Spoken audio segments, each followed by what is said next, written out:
Vou falar sobre três mulheres: Ma Anand Sheila, Edna Hendershot e Stacey Galbraith. A primeira é a Ma Anand Sheila.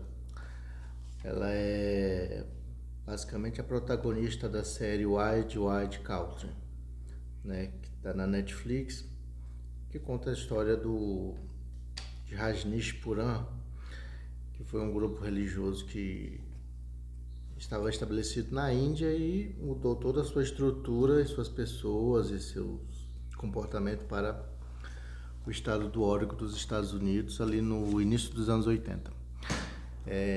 Então, na liderança desse grupo estava essa mulher, Ma Anand Sheila. As outras duas, a Edna Hendershot e a Stacey Galbraith, elas são duas policiais que solucionaram o caso de um estuprador em série nos Estados Unidos há pouco tempo, acho que foi em 2008, e a história delas foi retratada também em uma série. A diferença é que essa série é uma ficção. O nome da série é Inacreditável. Eu vou falar sobre essas três mulheres e vou procurar explicar a minha compreensão a partir da observação de como o feminino é não só tratado pelos realizadores das obras, como também ele é abordado na visão do Osho. Porque a visão do Osho pode ser tanto, obviamente, trabalhado numa série documental Wild Wild Country, né, onde está a Sheila, como perfeitamente, talvez até mais, ser observado na série Inacreditável, onde estão as policiais, quer dizer, onde estão os personagens baseados nas policiais Edna Hendershot e Stacey Galbraith. É isso. Nascida como Sheila Ambalau Patel, em Vedodara, 28 de dezembro de 1949. Também conhecida como Sheila Birnistiel, é indiana de nascimento e suíça-americana por naturalização, ex-porta-voz do movimento Rajneesh, também conhecido como Osho, e condenada por tentativa de assassinato. Bem, vamos lá, vamos esclarecer melhor essas questões aqui. Na Wikipédia. Mas se você colocar no Google, assim, apenas sem ir na Wikipédia, aparecem várias matérias. A maioria das matérias estão relacionadas à série da Netflix, né, Wild Wild Country, e também vídeos dela. Alguns vídeos bem em destaque é esse aqui. E nesse vídeo você percebe o quanto ela é altiva, né, o quanto ela é, digamos assim, como diria, incisiva no seu discurso, como ela é bem, digamos assim, corajosa, às vezes, e irônica também, em vários aspectos. Nesse vídeo aqui eles estão discutindo como é que é a questões relacionadas à prostituição, tal, vai numa linha mais machista, e ela rebate ele de uma maneira a colocar os valores ocidentais do patriarcado, né, machista, tal, falar sobre religião, política de que os homens prostituem primeiro, tal, e que a mulher pode usar o corpo dela como quiser. É uma linha bem feminista, né? É interessante notar a maneira que ela é bastante assim, tem aquele olhar dela que parece uma coisa entre irônico e debochado. É muito interessante a cidadã aqui, mas é bom notar isso, como ela é retratada se você for pesquisar no Google. Li várias matérias e uma das matérias mais interessantes que eu percebi aqui é essa daqui o polêmico cérebro da seita da série Wild Wild Country. Olha, eu nessa pesquisa eu entrei em contato com outros conteúdos relacionados à análise da série, né? E também a análise daquilo que é chamado aqui como seita. E tem um grupo de podcasters de mulheres chamado Bull e outras coisas. Bull de assustar, né? Bull! Que eles falam muito sobre histórias de terror, histórias sobrenaturais e também histórias relacionadas a crimes, grandes crimes. Eles já têm várias temporadas e nessa última temporada eles estão se dedicando a seitas, né? Lá no podcast elas também fizeram uma pesquisa bem grande a respeito do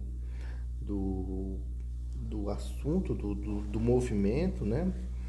E elas colocam que poderia ser chamado de seita, mas, e ela menciona até o nome do pesquisador da PUC lá de São Paulo, um teólogo que diz que, pelo que está configurado, não pode ser chamado de seita.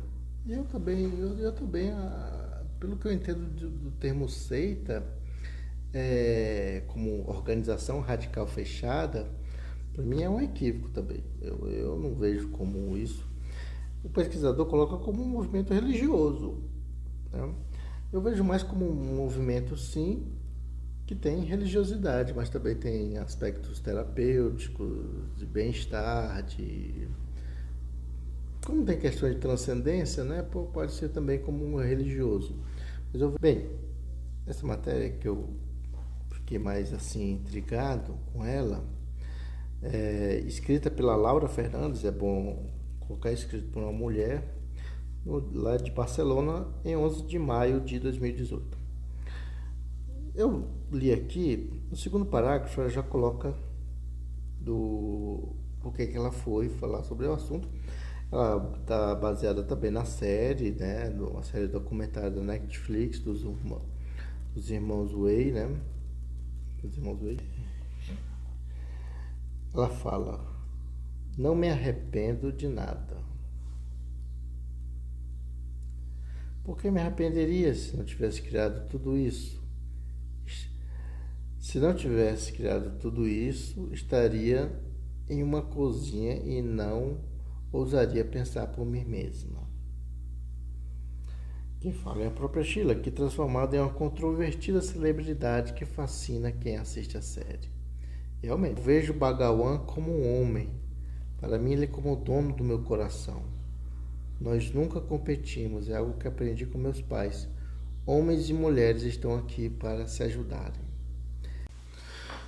Bem, vocês viram aí sobre a Ma Anand Sheela, né? Essa pesquisa que eu fiz no Google, passando por alguns vídeos bastante visualizados, tendo ela no título, né? Que a pesquisa do sistema do Google oferece, assim, os mais populares, né, digamos, e também um conjunto de matérias jornalísticas sobre a cidadã, né? Sobre a Sheela.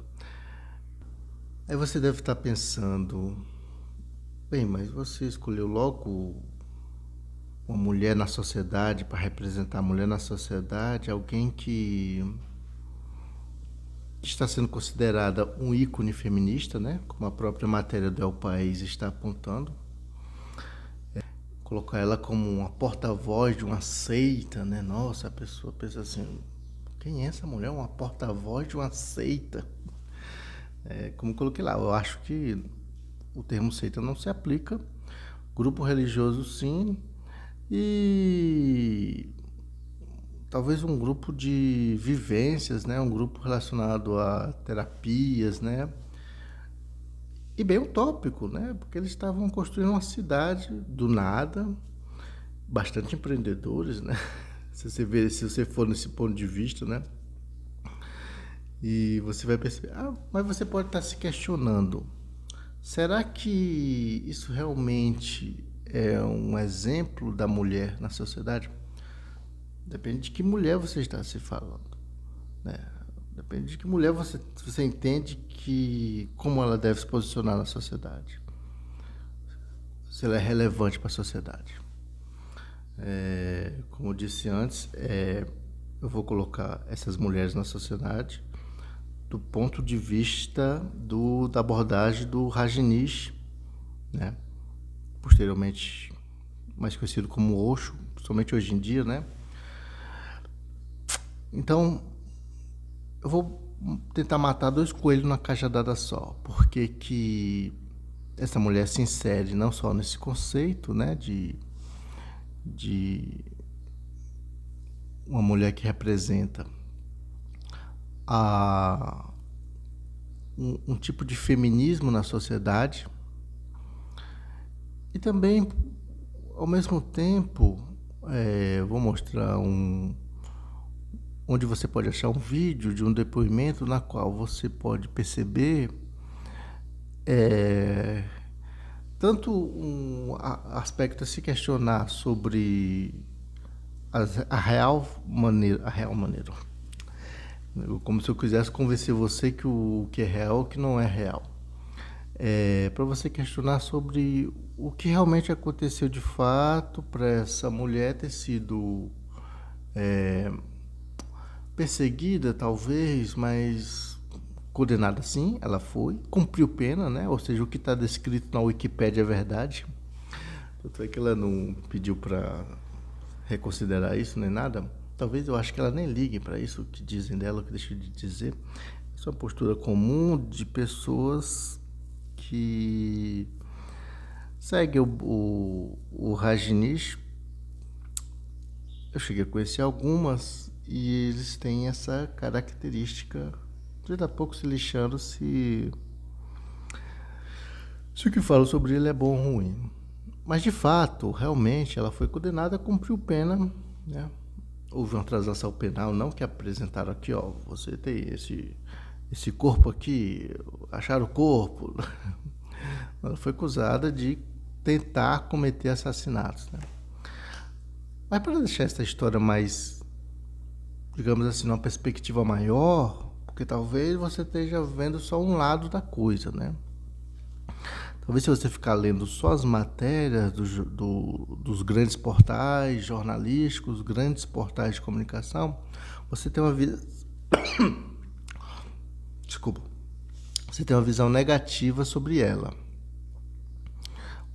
E bastante negativa, aliás. Mesmo ela tendo mesmo ela causando um certo fascínio, principalmente no público feminino. É muito perceptível isso. Para que você tenha uma perspectiva maior sobre ela, né? Sobre o feminismo proposto pelo Osho, de como a mulher poderia melhor se inserir na sociedade, já que nosso tema é mulheres na sociedade. Vou mostrar esse vídeo para você. Bem, gente, como eu havia falado, vou mostrar para vocês, mulheres na sociedade, o vídeo desse cidadão aqui, que você acha facilmente aí no YouTube, que vai, como eu falei, matar 2 coelhos numa cajadada só. Abrir uma perspectiva maior sobre a questão dessa mulher ser considerada, porque há uma certa... Olha aqui. Porque há um certo, ao mesmo tempo que há um fascínio, há uma rejeição. Há um desejo de olhar mais de perto e ao mesmo tempo de se afastar, né? Se você... É claro que isso vai depender de cada pessoa, mas para abrir um leque maior da perspectiva sobre a ação dela, diferente, digamos assim, eu não digo unanimidade, eu diria que a sequência de fatos que aconteceram, digamos assim, pode não estar na ordem, numa ordem cronológica, como de fato ocorreu, isso muda muita coisa. Onde é que você percebe isso? Veja esses vídeos aqui, veja o vídeo desse cidadão aqui, o nome dele é Anani Zargan, e está em português. ele foi um discípulo do Rajneesh, né? Mais conhecido como Osho agora. E ele conta não só a experiência dele com as pessoas lá mencionadas na série, mas ele conta coisas sobre a Sheila, coisas muito importantes sobre ela, de alguém que esteve na época convivendo com ela e participando daqueles. Não, digamos, ele não estava lá na comuna do Oregon, lá nos Estados Unidos. Mas como havia comunidades do Osho em vários locais do mundo, ele estava em uma delas. E é interessante como ele coloca aqui nesse vídeo, especificamente, né, 4/7, e é interessante que você veja tanto o anterior como o posterior, mas principalmente esse, você vai observar que ele coloca que ele estava sobre uma espécie de jurisdição da Sheila, né? Porque a Sheila, além de porta-voz, ela administrava digamos assim, os procedimentos de como você vivenciar aquela comunidade, como você, segundo, claro, com orientações do Osho, a gente supõe, mas como você pode, eu não diria obedecer, mas participar daquilo. É como participar de uma comunidade, de um grupo que tem suas regras, suas delimitações sociais, o que pode, o que não pode, etc. E tal. Daí, no momento que lá nos Estados Unidos a crise estava bem intensa, né? E observando a série, você vai chegar nessa conclusão que a coisa ficou num ponto assim de parecia que ia ter uma guerra. Parecia que não, agora os caras vão vai ser tiro, porrada e bomba, como diz a moça lá da música. Então ele conta que chegou num ponto onde digamos assim, a jurisdição da Sheila começou a não não vigorar mais, né? E ele vai contar essa história logo no início. E aí o interessante é você perceber por que você, além de abrir um leque sobre a perspectiva da Sheila um pouco maior do que os portais de comunicação oferecem, né? Já que ao mesmo tempo que é dita que ela é um ícone feminista, também diz que ela é uma pessoa maléfica, líder de uma seita, porta-voz de uma seita, etc e tal. Você vai perceber como é que as mulheres são inseridas nessa comunidade, né? E aí você tenta estabelecer uma relação de como tradicionalmente a mulher se insere na sociedade, digamos assim, tradicional, né? Tanto mercado de trabalho, educação, família. Então observe, bem no início mesmo, ele conta uma história importante sobre a companheira dele na época, né, que estava chegando. Ele mesmo relata que ela mal sabia inglês. Isso não foi empecilho para que ela de cara já recebesse uma função de comando, de liderança dentro da comunidade lá.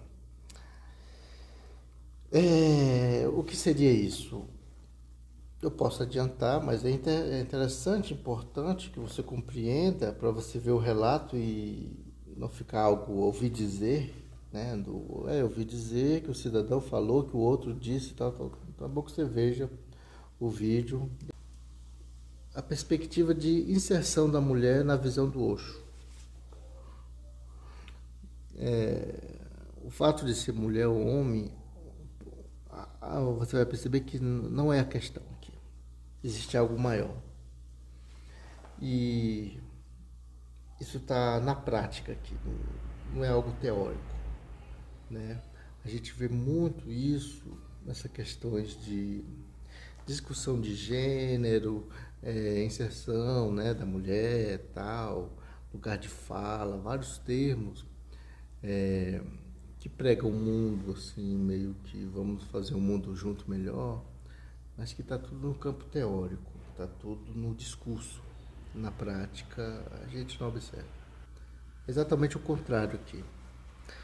Você vê isso na prática, basta ver o relato dele, não só sobre a Sheila, que você vê tanto no episódio anterior, né, no parte 3 do 7, não só você vai ter uma perspectiva mais ampla sobre o comportamento da Sheila, por que ela se comportou daquela maneira, o que estava em jogo ali, várias questões. Talvez você tenha elementos melhor para julgar, se você quiser julgar ela, né? Claro. Mas porque eu estou colocando ela como, sim, uma mulher representativa da sociedade. E porque na visão do Osho. Porque logo no início desse vídeo você vai ver por que ele está mais interessado no aspecto interior da pessoa. E aí é indiferente se é homem ou mulher, né?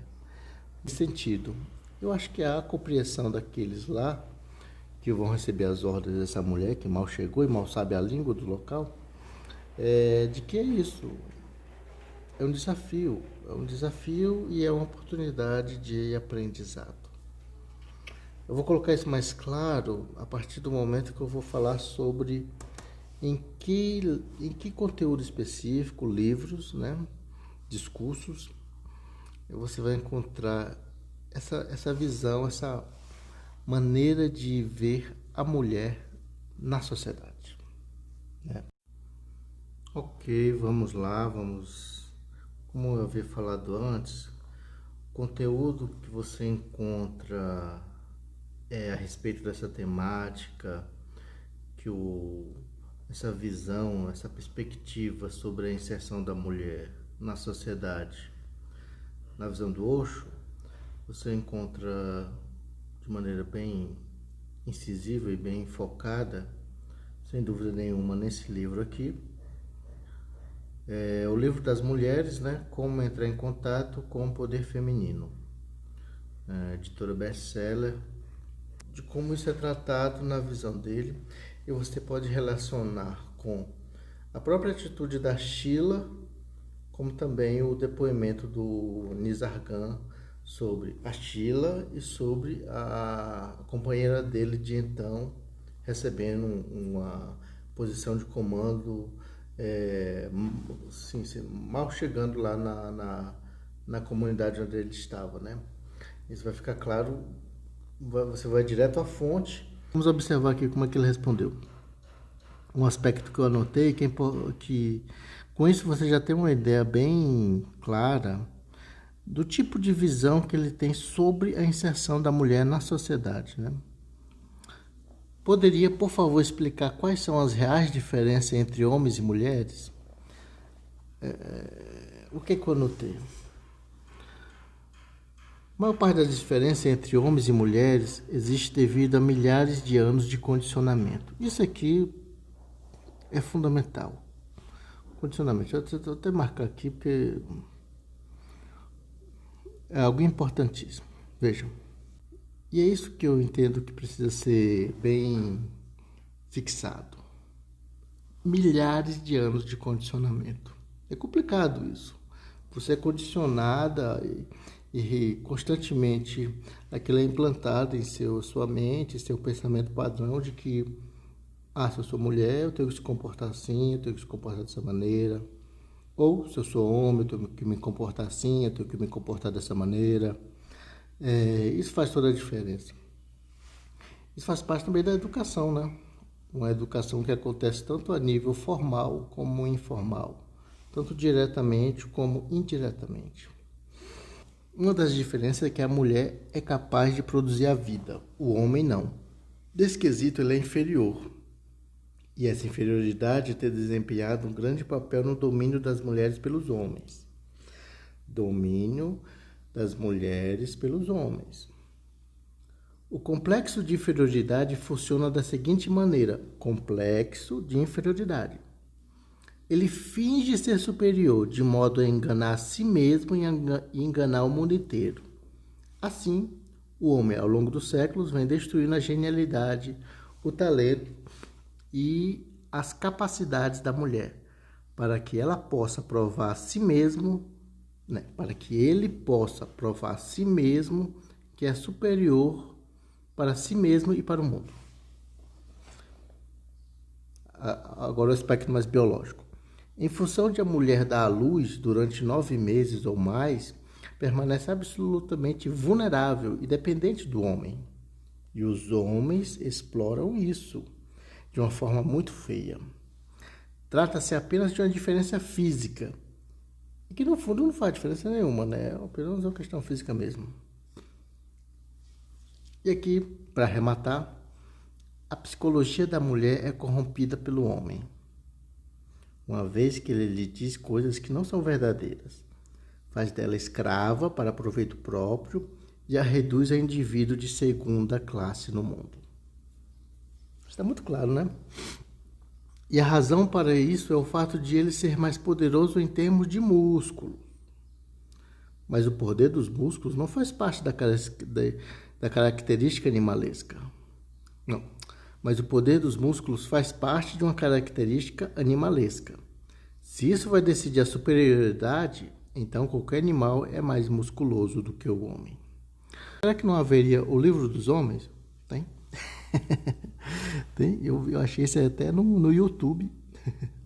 Você pode ouvir enquanto lava a louça, por exemplo. Mas o interessante, a libertação dos homens não aconteceu ainda. Não apenas as mulheres, mas os homens também precisam de um grande movimento de libertação. Aqui é o contexto da emancipação feminina, aquela coisa, né, dos anos 60, 70 ali, e com certeza essa resposta veio naquele período.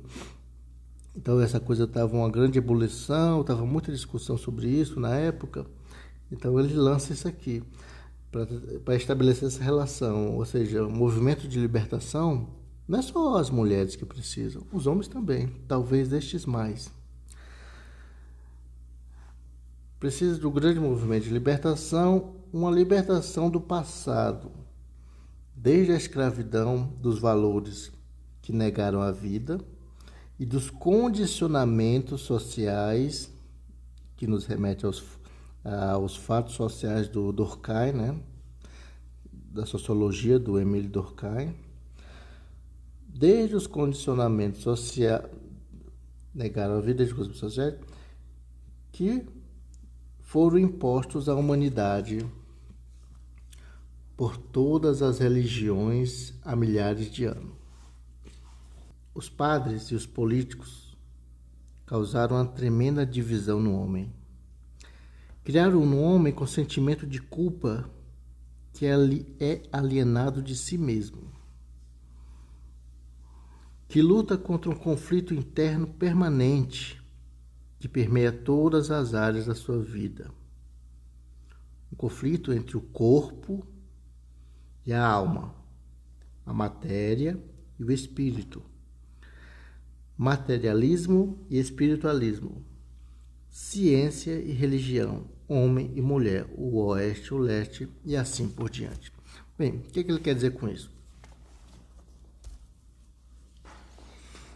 É uma estratégia você estabelecer um conflito dessa natureza, de que o sujeito fica desequilibrado, ele fica... E reforça muito daquilo que a gente chama de machismo. Aqui ele continua, interessante observar, oeste, leste, por diante. A vida pode ser vivida de duas maneiras, seja como um cálculo no campo da ciência, tecnologia, economia, seja como poesia no campo da arte, da música, da beleza. Isso aqui é muito importante. Deixa eu até parar aqui. Desde a infância, todo homem é condicionado a se comportar e a sobreviver nesse mundo competitivo e orientado para a eficiência. Ele se une à luta e à corrida ambiciosa por dinheiro, sucesso, fama, poder, respeitabilidade e status social. Ainda criança, já aprende a adotar os objetivos e os valores dos pais e professores, padres e políticos, e todos os interesses institucionais, sem nunca questioná-los. Assim, o indivíduo é desviado de sua verdadeira natureza, do eu original, e perde a capacidade da alegria espontânea, da inocência infantil e da criatividade brincalhona.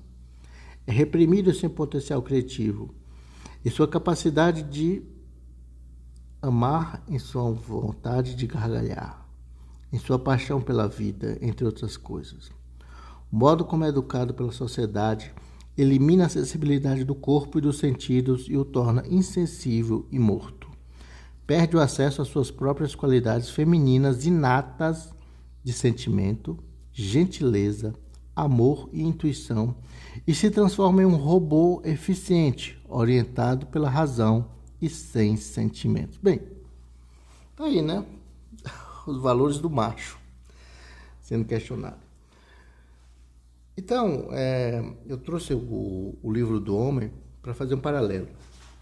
A mulher está inserida na sociedade, está em várias posições. Mulher tanto dirige caminhão, como é presidente da república, presidente de países, etc e tal, né? A mulher está aí, não quer isso.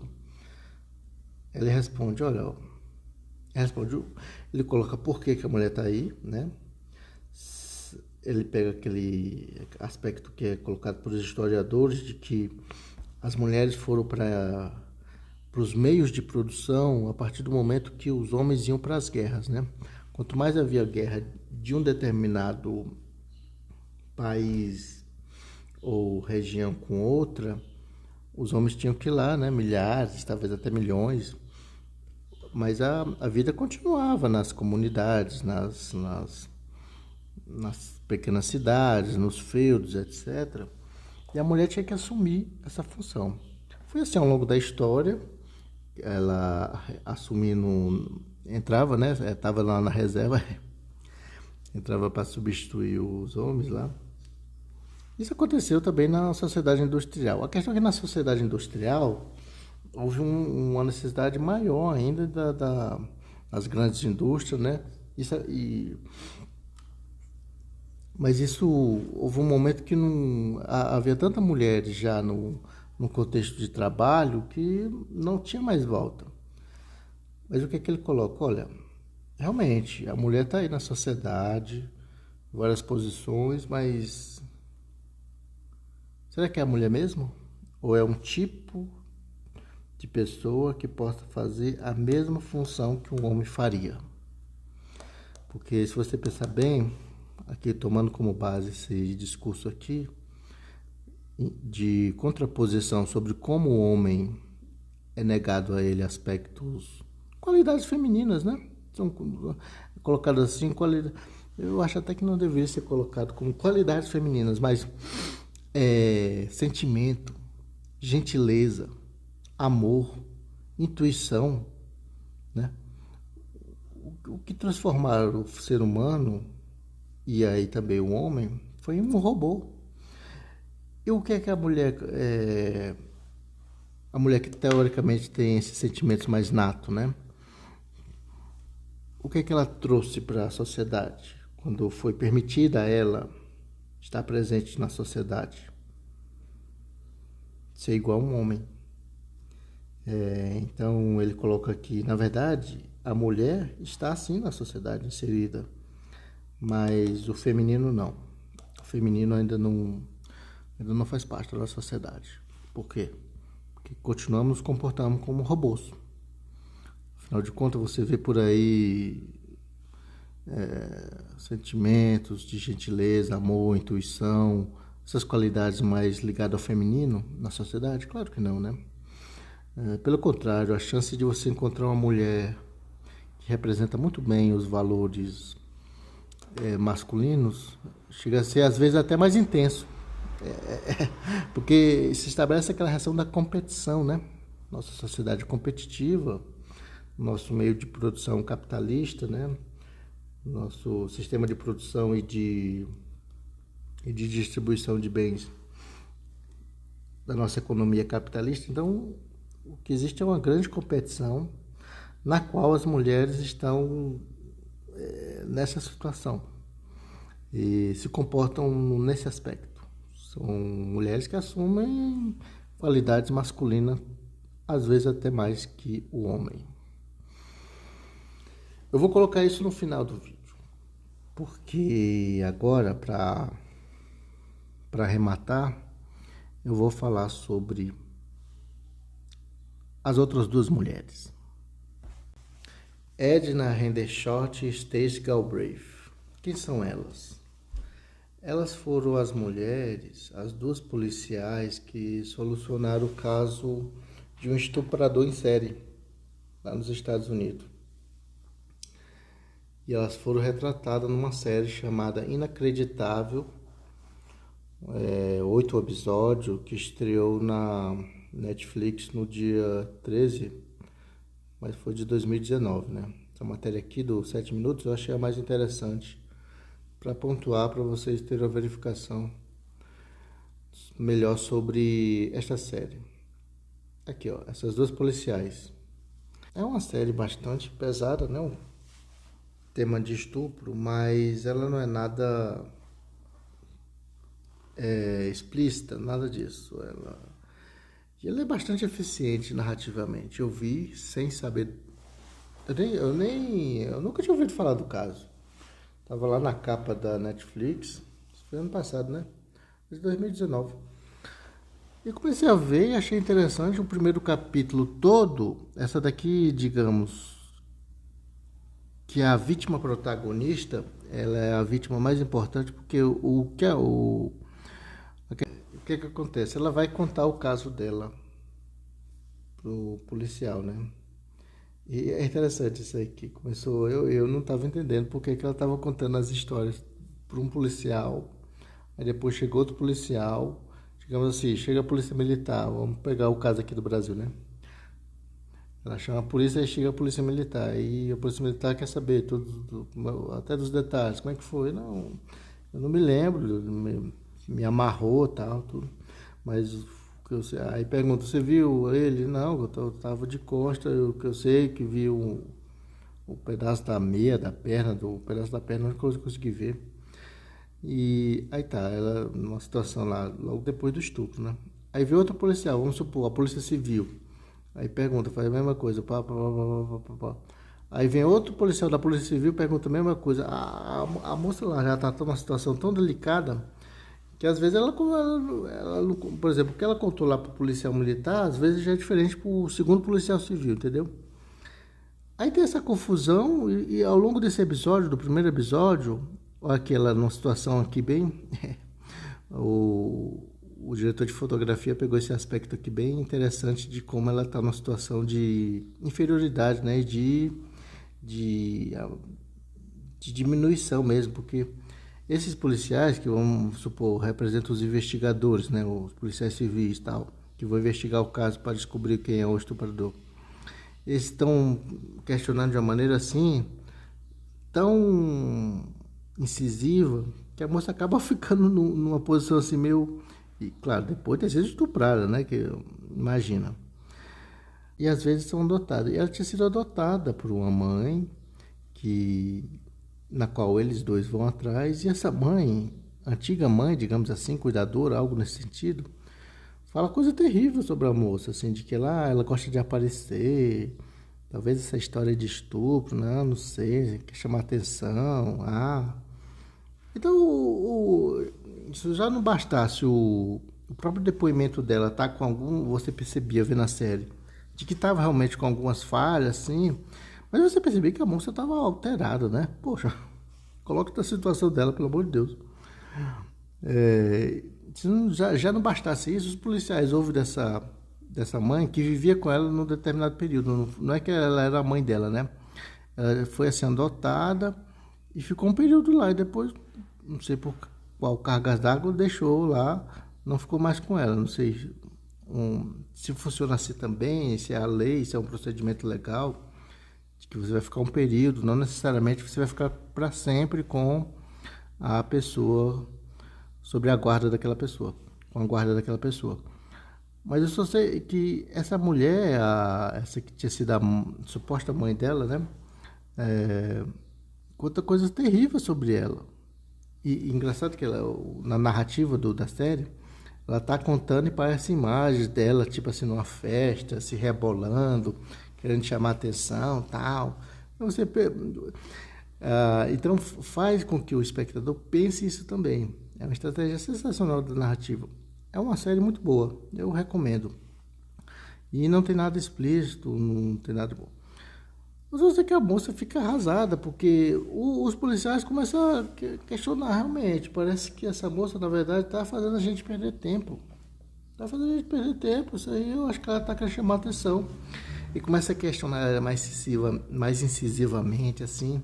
Chega um ponto que ela diz, não, realmente, eu inventei tudo isso. Só que aí saiu nos jornais. Aí saiu nos jornais, e aí os amigos dela ficaram sabendo, o pessoal lá com quem ela morava lá na. Parece ser uma espécie de bloco, assim, tem um bloco que vive várias pessoas na mesma situação que ela, né? Que são jovens, assim, que não tem pai nem mãe e vivem lá. E essas pessoas, as poucas pessoas que ela tinha amizade, começam a rejeitá-la. Aí ela tenta suicídio, é uma coisa terrível.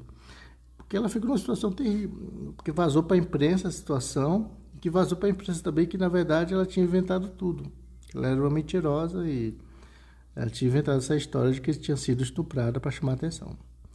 Ela fica arrasada e ela começa a viver assim só por viver, né? A série mostra isso assim, até que entra as policiais. O que acontece? Que é interpretado por essas duas atrizes aqui, né? Essa aqui por essa daqui pela famosa Toni Collette, né? Esse é o ator que interpreta o estuprador. O estuprador mesmo é esse camarada aqui, que está preso, sentenciado, parece que mais de 100 anos, coisa assim. Quando essas duas policiais entram no caso, ela entra o seguinte, o cidadão aqui fez outra vítima. Né? O cidadão tinha feito outra vítima em outra localidade. Dessa personagem aqui, que é a personagem da Galbraith. Quando ela vai, diferente dos outros policiais aqui, quando ela vai conversar com essa outra vítima, na série já é outro capítulo. Investigar um caso do mesmo cidadão aqui. Mas o que acontece? Quando ela vai se reportar à vítima, a maneira dela agir é totalmente diferente dos homens. Ela fala, olha, você quer falar sobre isso agora? Tudo bem se você não quiser falar sobre isso, mas você sabe que quando acontece esse caso, quanto mais cedo for o depoimento, quanto mais fresco tiver a memória, melhor para identificar o culpado por isso e tal. Mas se você não quiser falar, não fale e tal. Ou seja, o jeito que ela aborda a situação é totalmente diferente. Primeiro ela tira a pessoa lá Aqui quando chegou o policial e tanto esses outros dois aqui, ele chegou lá no quarto lá onde aconteceu. Não, é aqui mesmo, bora, diz aí, como é que foi? Como é que foi? Foi isso mesmo? Você viu alguma coisa? Viu a cara dele? Mais ou menos nesse sentido, assim, sabe? Ponto. A maneira como ela aborda a vítima é uma abordagem feminina, pode-se dizer. Ela vem de uma maneira mais passiva, sempre tentando acolher a vítima e mostrando que realmente quanto mais cedo ela der o depoimento melhor, só que ao mesmo tempo ela não força. Não há nada assim, ao contrário do que acontece com os policiais que vão lá na primeira vítima pegar o depoimento. Então, isso faz com que essa outra vítima passe informações importantíssimas que serão usadas para solucionar o caso. E eu quero mostrar isso em relação à visão do Rajneesh sobre a mulher na sociedade. É muito perceptível que aqui está em questão, a série coloca como determinante que, não de maneira direta, mas indireta, afinal de contas é uma história, é uma narrativa, é uma ficção, é, a mulher é melhor neste assunto. A mulher é melhor neste aspecto. A mulher investiga melhor, principalmente se a vítima for uma mulher. Não está explícito isso, mas está implícito. Está muito óbvio. Na visão do Rajneesh sobre a mulher na sociedade, que ele coloca aqui, a mulher está na sociedade, mas talvez o feminino não. Nesta série acontece algo bem peculiar sobre isso. Realmente, de fato, há uma vanglorização do feminino, de que é mais eficiente você ter características femininas na abordagem, principalmente, eu acredito que não só se fosse mulheres, qualquer estupro de vulnerável. É claro, é um estuprador que estupra mulheres. Aliás, ele estupra até uma idosa, né? E essas duas polícias, principalmente se eu não me engano, a personagem da Galbraith, essa daqui, ela tem uma maneira mais, digamos assim, ela é mais maleável, ela se aproxima de uma maneira melhor. Essa outra, interpretada pela Toni Collette, essa daqui, ela é mais, você sente que o aspecto masculino dela é mais intenso. Mas essa aqui, principalmente, ela consegue arrancar cada depoimento das vítimas, mesmo com a situação, né, de vulnerabilidade que uma vítima possa estar, inclusive de uma idosa, que chega a ser impressionante.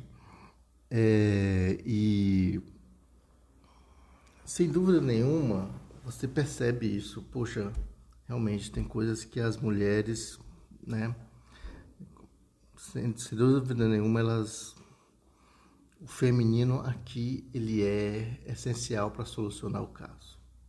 Só que acontece uma coisa já nessa série, né, e que diz muito sobre, basta ter mulheres, por exemplo, basta ter mulheres nas corporações, nas polícias, nas várias funções sociais. Será que é isso a questão, né? Porque se fosse a questão, não que eu seja contra, mas aí bastaria as cotas, né? As leis de cotas. Não que eu seja contra, absolutamente. Mas seguindo esse raciocínio seria isso, né? Uma coisa bem mecânica, bem racional, bem lógica. Bem, então basta colocar mais mulheres nas funções, então paulatinamente teríamos um mundo melhor, né? Já partindo para a utopia. Não é bem assim, né? Sabe por quê? Você percebe claramente que, na verdade, quando uma mulher chega num ponto desse, sem dúvida, as policiais, principalmente essa daqui, usou de características do feminino para solucionar o caso que, se não fosse, eu acho que dificilmente ela teria sucesso. Dificilmente ela conseguiria pegar o estuprador. O personagem da Toni Collette é como se fizesse o oposto dela. Apesar das duas mulheres, você percebe claramente, uma tem aspectos mais masculinos e a outra aspectos mais feminino, que foi crucial para solucionar o caso. Já não bastasse isso, não que pareça artificial, né? A atriz é muito competente, essa cidadã aqui. O filme que ela vejo, eu nunca vi ela fazendo nada ruim, é uma coisa impressionante. Não que haja uma forçação de barra nesse sentido, não que pareça artificial.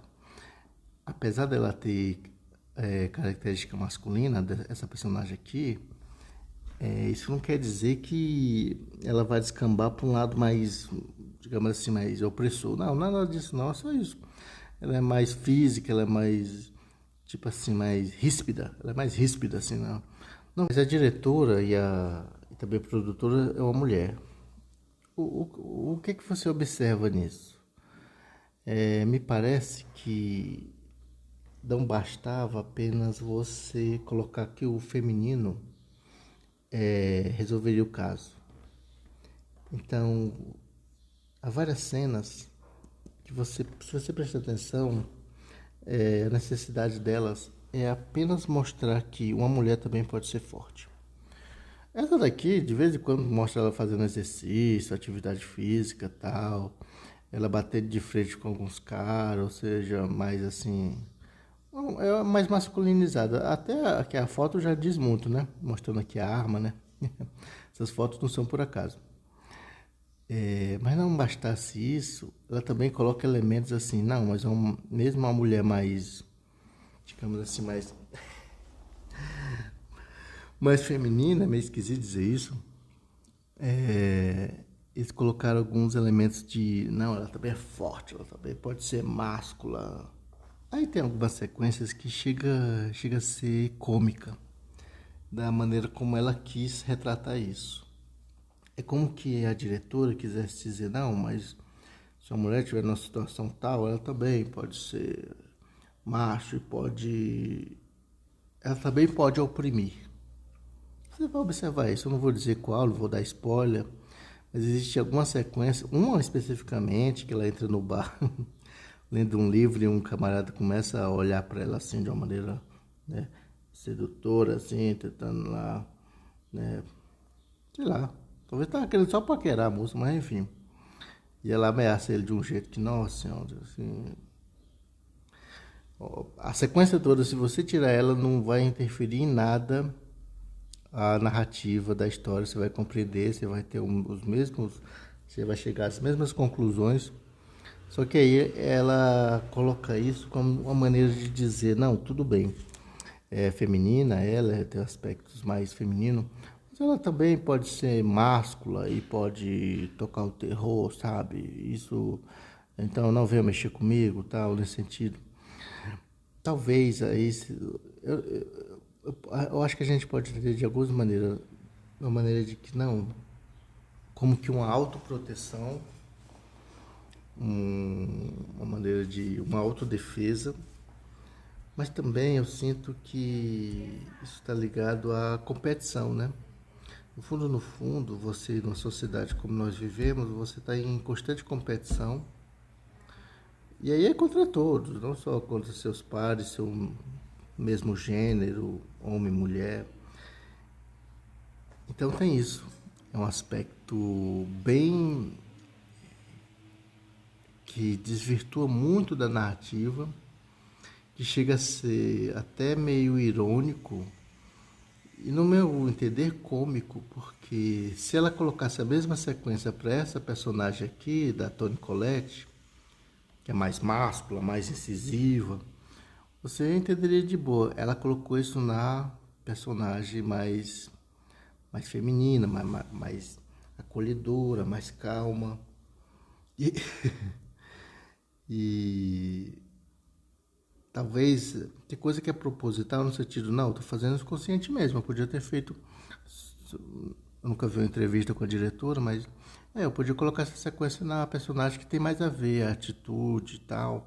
Mas eu coloquei por essa porque eu quis, digamos assim, mostrar que toda mulher pode ser feminina e ao mesmo tempo ser durona.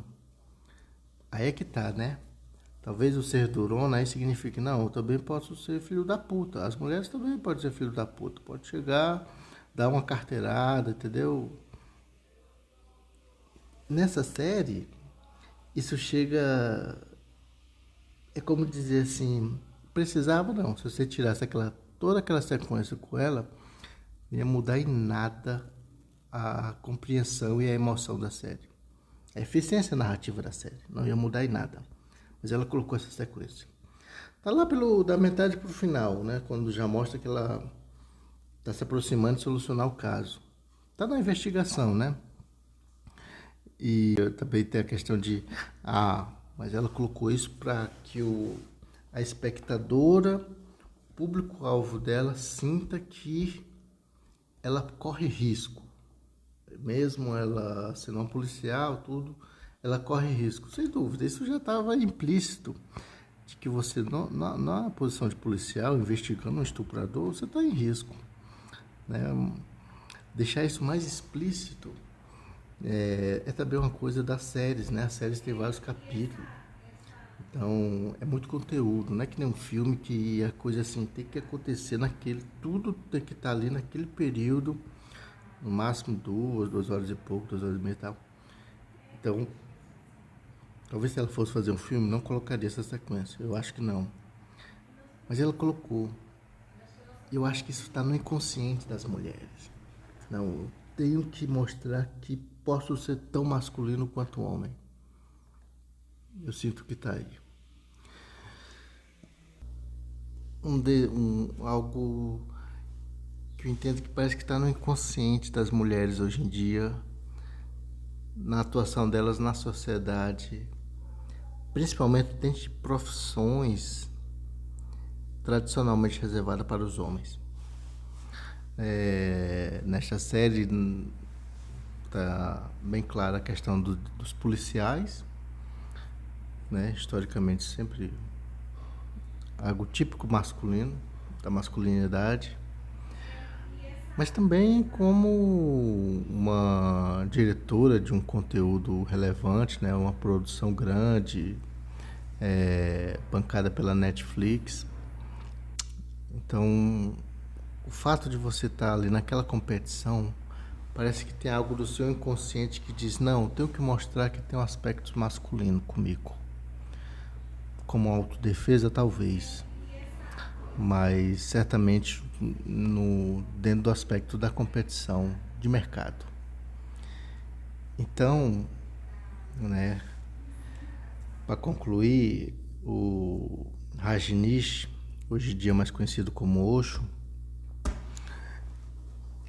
ele coloca que o que falta aqui entre nós não é mais mulheres, mas o feminino. Seja no homem ou na mulher, o aspecto feminino. Essa é a questão. Onde está o aspecto feminino? Na série, ele está presente, não há dúvida nenhuma, mais explicitamente em determinado personagem, de maneira positiva, soluciona o caso. Chegamos a uma conclusão perfeita, realmente. Se não fosse essa mulher, nada estaria perfeito. E ao mesmo tempo, na própria série, existe sequências inteiras para mostrar que uma mulher pode ser tão filha da puta quanto um homem. Eu só posso explicar assim. Que está no inconsciente o aspecto de eu tenho que fazer isso para me defender, para ser competitiva, para mostrar que eu posso marcar o meu lugar. E isso na série você pode ver como algo... foi apenas um deslize, você tirar ou colocar essa sequência não vai causar grande transtornos narrativos. A história vai continuar a mesma, você vai ver com a mesma eficiência, talvez alguém vai dar uma risadinha. Isso aí, pegou pesado, não precisava, né? Outras pessoas, e talvez até tenha mulheres que vão gostar dessa situação. Apesar da mulher mais perceptiva vai pensar, mas será que é porque não estava reservada para outra personagem mais masculina? E acabou, a outra deve ter faltado e aí botaram para essa daí fazer essa sequência. Você vai pensar assim, veja a série que você vai tirar essa conclusão também, muito provavelmente. E o que a gente conclui? Será que não só a Edna Hendershot e a Stacey Galbraith, que são as policiais que deram origem a essa série, né? Mas principalmente, não só elas aí, mas a diretora, né? Que escolheu contar essa história dessa maneira. Será que ela não estaria numa situação de semelhante à da Sheila, quando a Sheila, à frente daquele movimento religioso, assim, um movimento de um determinado grupo social, sem dúvida. Será que por elas estarem na frente, na linha de frente disso, a diretora lá da série, para mostrar essa história extremamente positiva para as mulheres, e ao mesmo tempo a Sheila lá com as preocupações de administradora, já que além de porta-voz ela era a secretária-geral, né, da instituição e administrava de fato, né?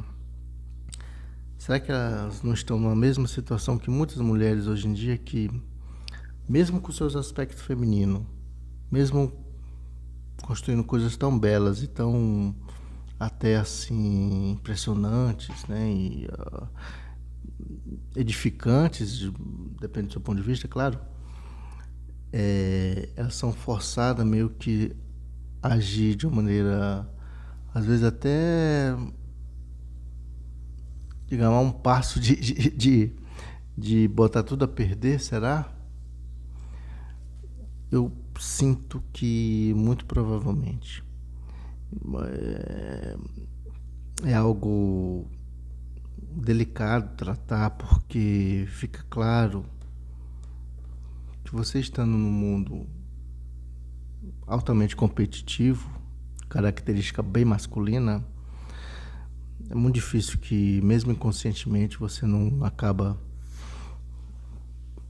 fazendo atos que pode muitas vezes recair de maneira negativa sobre você.